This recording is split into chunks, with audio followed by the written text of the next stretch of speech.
Eu venho à tribuna hoje para dar destaque ao setor agropecuário, que registrou um crescimento recorde de 13,4% em relação ao semestre anterior.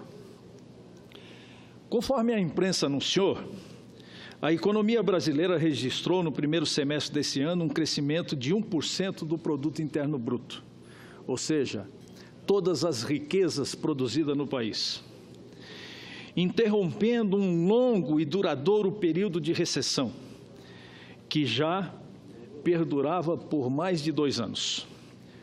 Trata-se da superação de uma das crises mais profundas e mais longas, se não a mais profunda, que nós já enfrentamos em toda a história do Brasil nos últimos 30 anos.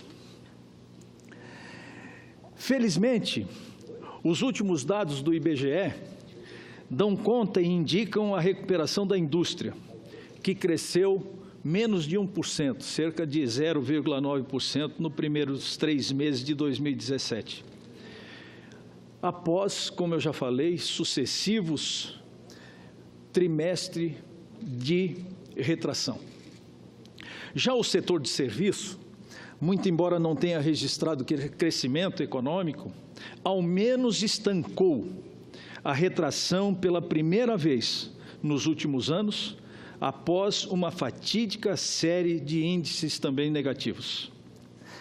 A boa notícia, que até certo ponto surpreende, foram os números do setor agropecuário, que conseguiu alcançar nada mais, nada menos do que um crescimento em torno de aproximadamente 15%. Para ser mais exato, 13,4% no primeiro trimestre, em comparação ao quarto trimestre de 2016, gerando no período uma riqueza equivalente a 93,4 bilhões de reais. Olha só a importância, senador Assir, do setor agropecuário para o Brasil. Segundo o IBGE, a boa fase do setor se deve ao crescimento da safra dos produtos como soja, milho, arroz, fumo, os quais, conjuntamente, respondem por 50% do PIB agropecuário do país. É justamente a produção de arroz, de fumo e de milho e de soja, que também destaca o meu estado, o estado de Santa Catarina, segundo o maior produtor nacional dessas commodities, contribuindo para a retomada do crescimento do país. Mais uma vez, o agronegócio demonstra ser a locomotiva do crescimento sustentável desse país, merecendo, portanto, sempre atenção especial das autoridades governamentais, a fim de que possam garantir as condições mínimas para que o setor possa continuar batendo sucessivos recordes de produção e de produtividade. A nota mais amarga desse período nefasto da economia brasileira, agora felizmente em fase de superação, diz respeito aos alarmantes índices de desemprego. No primeiro trimestre de 2017, o índice de desemprego saltou para 13,7%, o que representa a maior taxa de desocupação desde que a série histórica foi iniciada em 2012. Estamos falando de 14,2% dos brasileiros e das brasileiras desempregadas, e cuja única esperança repousa na possibilidade da revitalização da atividade econômica. Além disso, a retomada do nível de emprego só será uma realidade se conseguirmos avançar, fazendo as reformas estruturais que possam destravar os meios de produção, que possam estabelecer a tão sonhada segurança jurídica e que possam valorizar, enfim, quem trabalha e quem produz. O crescimento do PIB no primeiro trimestre de 2017 demonstra claramente a necessidade de promovermos continuadas e evidentes e necessárias reformas na legislação brasileira, como algumas que estão em debate aqui no Senado Federal. Portanto, senhor presidente, prezado senador Davi Alcolumbre, futuro governador do seu estado, meu querido e dileto amigo, Santa Catarina é um estado que ocupa apenas 1% do território nacional. É a quinta economia do país, com apenas 1% do território nacional, 1,2% para ser mais exato. É a quinta economia do país, é o quinto produtor de alimentos, a sua economia é forte e diversificada, o agronegócio exerce posição estratégica no desenvolvimento econômico e social do Estado, contribuindo para as riquezas do nosso país. Na agricultura, a característica principal é a das pequenas e médias propriedades. De todas as propriedades rurais de Santa Catarina, senador Assir, 90% delas possuem menos de 50 hectares. Negócio impressionante. É uma reforma agrária natural que deu certo. Essas propriedades são responsáveis por cerca de 70% do agronegócio catarinense. Tudo de pequenas propriedades. É ainda o maior exportador de carne suína, é o maior produtor de pescado, é o terceiro maior produtor de abate de frango, é o maior produtor de maçã e cebola e o segundo maior produtor de arroz, de alho e de fumo.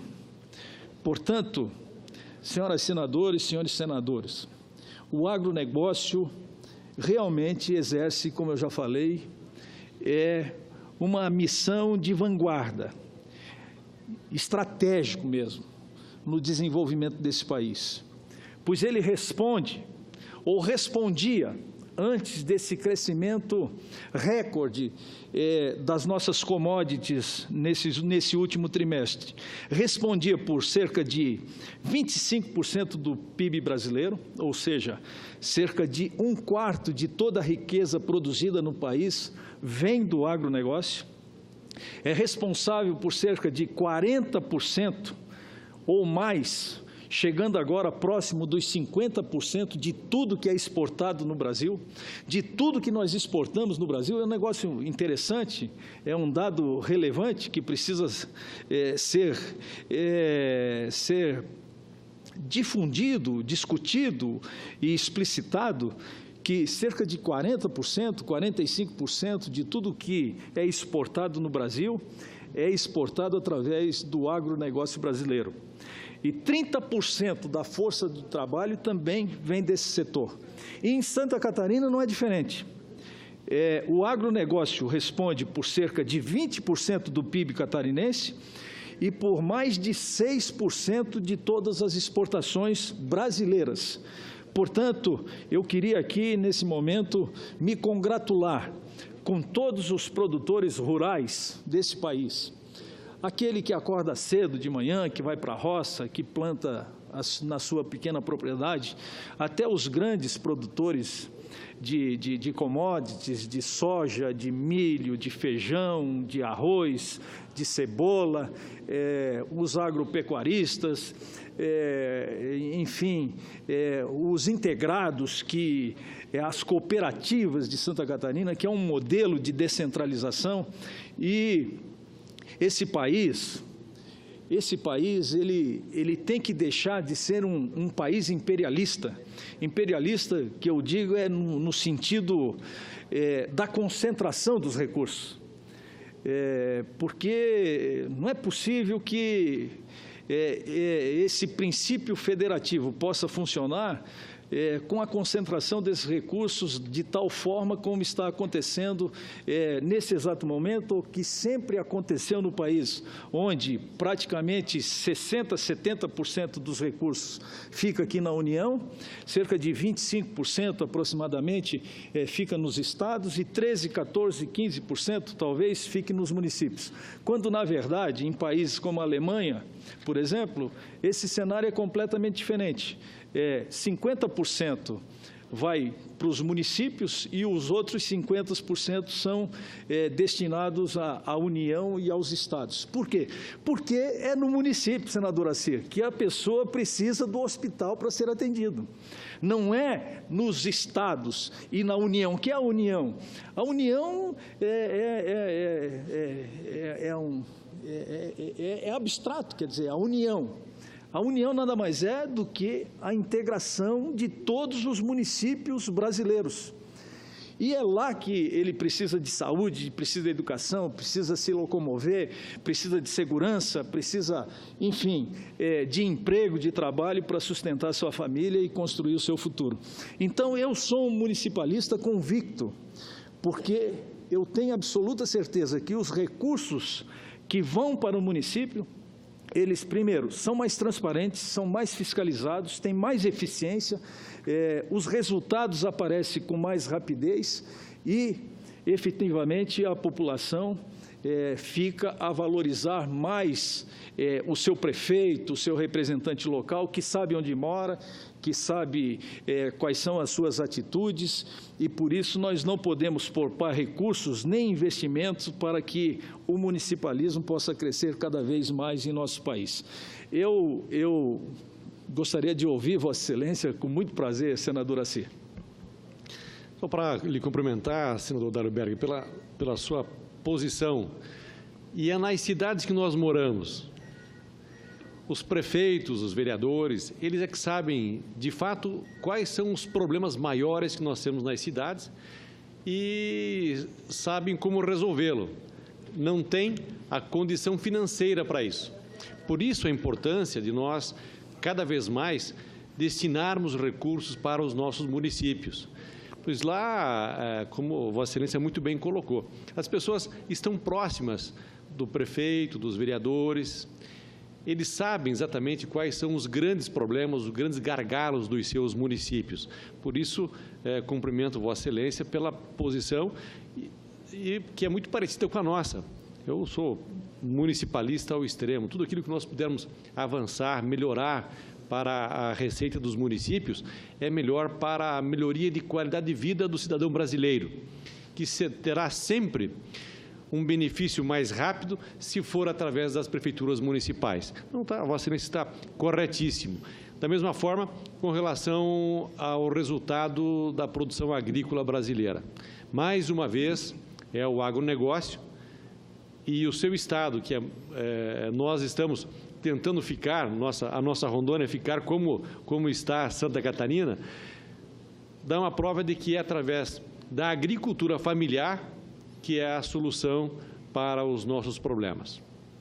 Rondônia também, 90 e poucos % da agricultura é a agricultura familiar. A base da nossa economia é a agricultura, é o agronegócio, e é através da agricultura familiar. E estamos trabalhando para levarmos cooperativas, indústrias. Rondônia tem 39 anos de emancipação política, portanto, um estado jovem, um estado formado por catarinenses, gaúchos, paranaenses, paulistas, mineiros, capixabas, enfim, temos famílias de vários cantos do nosso país que formaram a nossa Rondônia exatamente com aquela frase conhecida: vamos integrar a Amazônia para não entregar. E aí surgiu realmente uma grande reforma agrária do estado de Rondônia, que a maioria absoluta é a agricultura familiar. E nós estamos trabalhando a passos largos, junto com o governo federal, o governo estadual, com os municípios também, não apenas para produzirmos, mas para começarmos a industrializar a nossa produção, como faz muito bem o vosso estado de Santa Catarina. Meus cumprimentos pelos seus posicionamentos. Obrigado, senador Dário. Bem, eu que agradeço a Vossa Excelência pela parte, que me deixou muito satisfeito e feliz.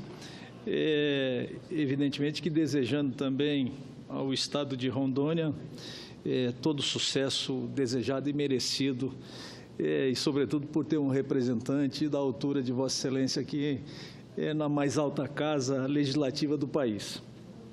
Junto com meu dileto, prezado amigo, ex-ministro, Eduardo, que é uma das figuras mais proeminentes aqui do Senado Federal. Eu vejo que Vossa Excelência gostaria de usar a palavra, mas eu vou pedir mais um minuto para fazer um registro que é muito importante para mim.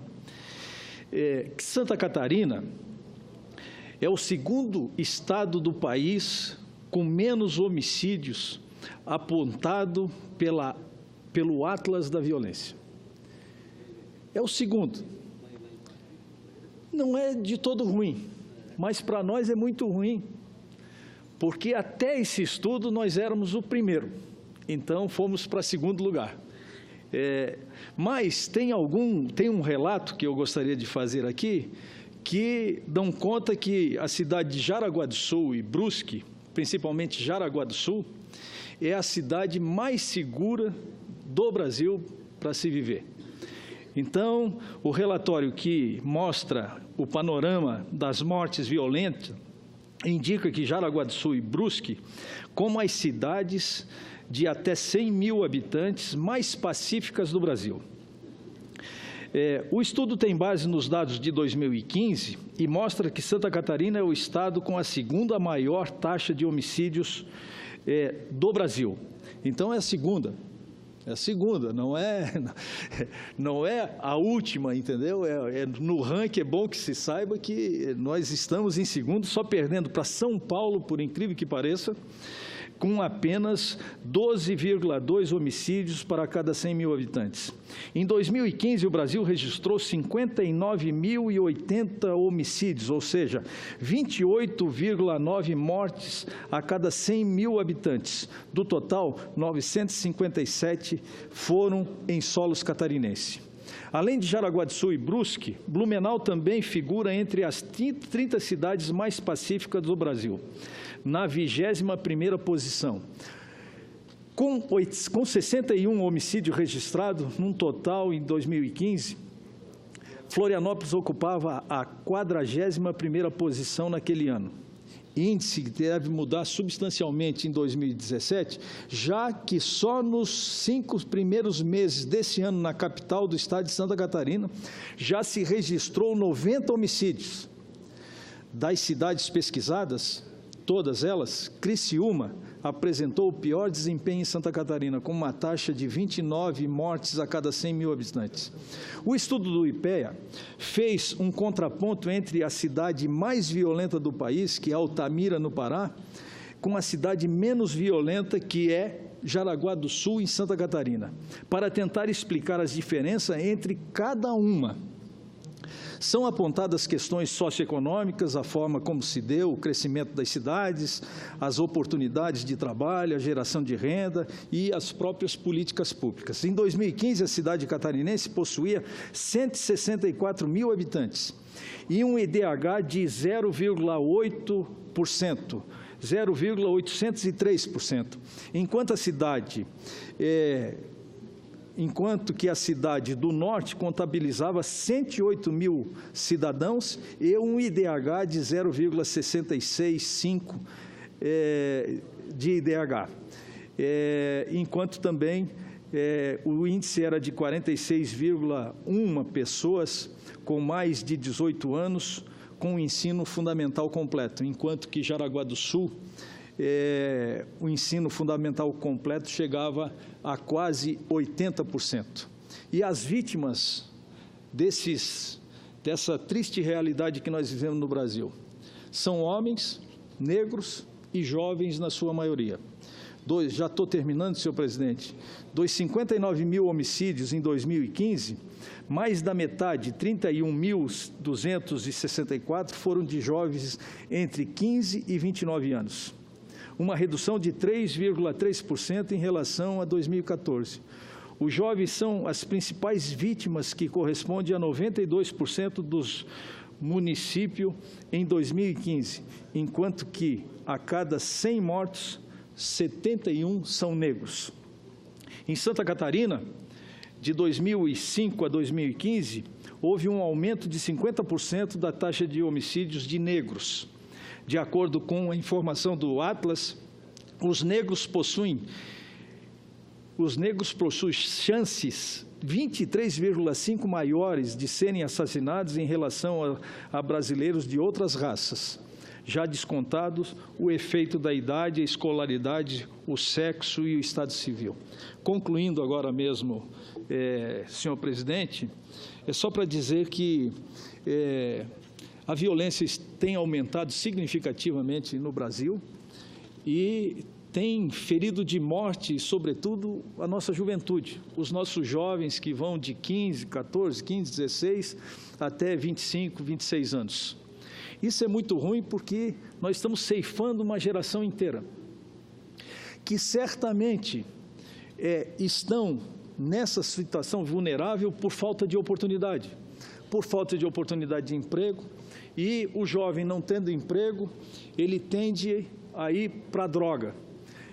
Da droga, ele vai para o tráfico, e do tráfico ele vai ou para a cadeia ou para o cemitério.